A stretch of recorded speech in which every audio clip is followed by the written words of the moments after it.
অন্য কথায় তারা যৌথ পরিবারে বাস করে বা এ ধরনের কিছু, যেখানে স্ত্রী স্বামীর কাছে আছে কিন্তু তার বাবা মা ওর সাথে আছেন, আর বাবা মা স্ত্রীর প্রতি অত্যাচারী এবং তাকে এটা সহ্য করতে হয়। আর স্বামীটি বলে, আমি কিছুই করতে পারবো না, তারা আমার বাবা মা, তুমি আমাকে কি করতে বলো?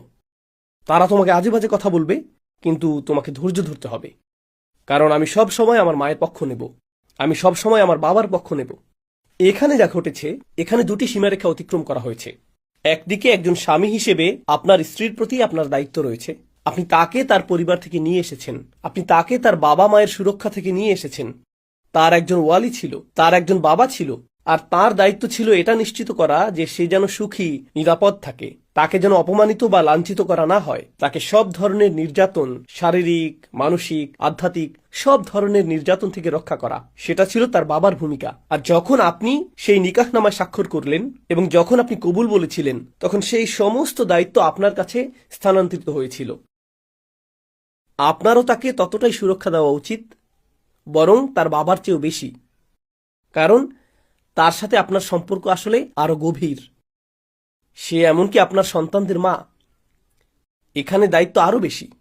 তাই আপনার উচিত ছিল তার চারপাশে একটি ঢালে পরিণত হওয়া।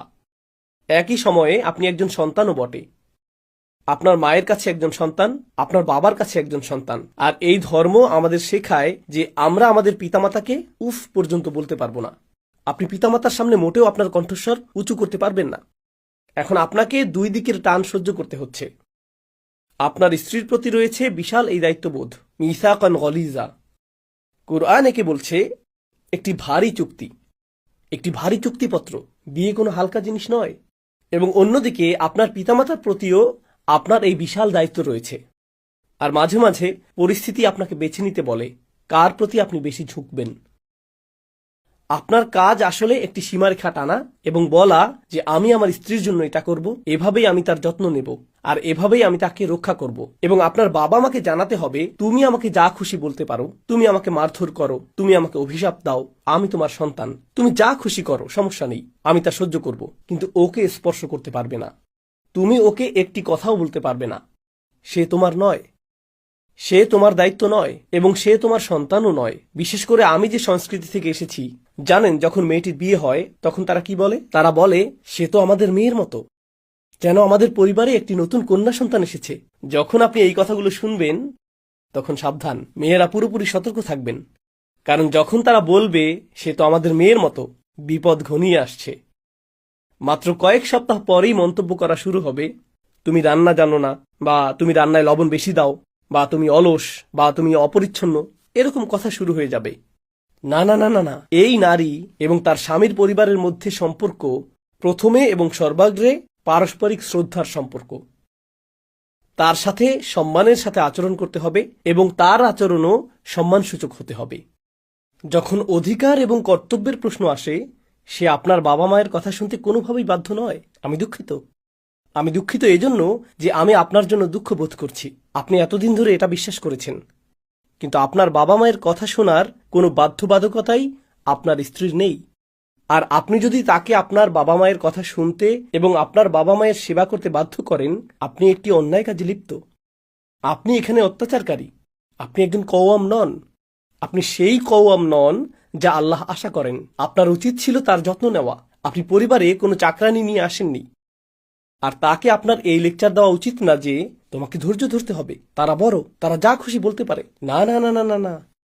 এমনকি যখন আমাদের পরিবারও ভুল কিছু করে, আল্লাহ আমাদেরকে ন্যায়ের পক্ষে দাঁড়ানোর আদেশ দিয়েছেন, এমনকি যদি তা ولو على أنفسكم أو الوالدين والأقربين। এমনকি যদি এর অর্থ হয় আপনার নিজের বিরুদ্ধে দাঁড়ানো। অর্থাৎ যদি আপনি ভুল কিছুও করে থাকেন, আপনাকে তা স্বীকার করতে হবে। আর যদি আপনার বাবা মাও ভুল কিছু করেন, আপনাকে ভালোবাসার সাথে, সম্মানের সাথে, মাথা নিচু করে, নম্র কণ্ঠে তবুও তাদেরকে বলতে হবে, তুমি এটা করতে পারো না, তুমি এটা করতে পারো না, বাবা এটা ঠিক নয়, আমি এটা হতে দিব না। তুমি আমার বাবা, কিন্তু এই অধিকারগুলো আমি তোমাকে পদদলিত করতে দেব না। কারণ আল্লাহ তোমাকে জিজ্ঞেস করবেন না, আল্লাহ আমাকে জিজ্ঞেস করবেন আমি আমার স্ত্রীর উপর কওয়াম ছিলাম কিনা। আপনি যদি সেই ঢাল হতে না পারেন, তবে একজন স্বামী হিসেবে আল্লাহ আপনার কাছে যা প্রত্যাশা করেন, আপনি তা লঙ্ঘন করছেন। এটা বোঝা অত্যন্ত জরুরি। আমাদের পরিস্থিতি এরকম। প্রসঙ্গক্রমে মানুষ যেহেতু আলোচনাটি শুনছে, যেমনটা আমি শুরুতেই বলেছিলাম, আমি একটি ডিসক্লেইমার দিয়েছিলাম, শ্বশুর বাড়ির আত্মীয়রা থাকে, কিন্তু জানেন এমন স্ত্রীও আছে যারা শ্বশুর শাশুড়ির প্রতি অত্যাচারী। আপনি তো মেয়েদের সম্পর্কে খুতবা দেননি, আপনি শুধু খুতবা দিয়েছেন আমরা কতটা খারাপ, কিন্তু তাদের কি বলবেন? তারাও জুতা ছুঁড়ে মারে এবং অস্বাভাবিক আচরণ করে, তাদেরকেও বলুন। আমি বলবো, কিন্তু আমি একটি খুতবায় একটি বিষয়ে কেবল কথা বলতে পারি, একটি খুতবায় একটি, সেটাও আসছে। আর প্রসঙ্গক্রমে একটি মন্দ অন্য মন্দকে ন্যায্যতা দেয় না, এবং একটি মন্দ তারাও তো এটা করে। এটা এই ন্যায্যতা প্রদান করে না যে অন্য যে ভুলটি ঘটছে তা থেকে আপনি পার পেয়ে যাবেন। আপনাকে এবং আমাকে আমাদের নিজেদের পরিবারে খতিয়ে দেখতে হবে কি ঘটছে, এই ধরনের অন্যায় কি আসলেই ঘটছে। কারণ যদি তা ঘটে তাহলে আল্লাহ জবাবদিহি চাইবেন। রাসূল সাল্লাল্লাহু আলাইহি সাল্লাম বলেছেন, খয়রুকুম লিআহলিহি, তোমাদের মধ্যে সর্বোত্তম তারাই যারা তাদের পরিবারের কাছে সর্বোত্তম। এই শেষ অংশটি যা আমি আপনাদের সাথে শেয়ার করতে চেয়েছিলাম, দয়া করে মনোযোগ দিয়ে শুনুন। 3 ধরনের নির্যাতনের কথা আমি তুলে ধরতে চাই। 3 ধরনের নির্যাতন। এর মধ্যে প্রথমটি হলো সবচেয়ে খারাপ, আর তা হলো শারীরিক নির্যাতন। সেটা আসলেই প্রশ্নের ঊর্ধ্বে। রাসূল সাল্লাল্লাহু আলাইহি সাল্লাম সরাসরি বলেছেন, লা তাদরিবু ইমা আল্লাহ, আল্লাহর দাসীদের আঘাত করো না। সরাসরি বলেছেন আল্লাহর দাসীদের আঘাত করো না। আল্লাহ রাসূল বলতে পারতেন লা তাদরিবুন নিসা, নারীদের আঘাত করো না, তাই না?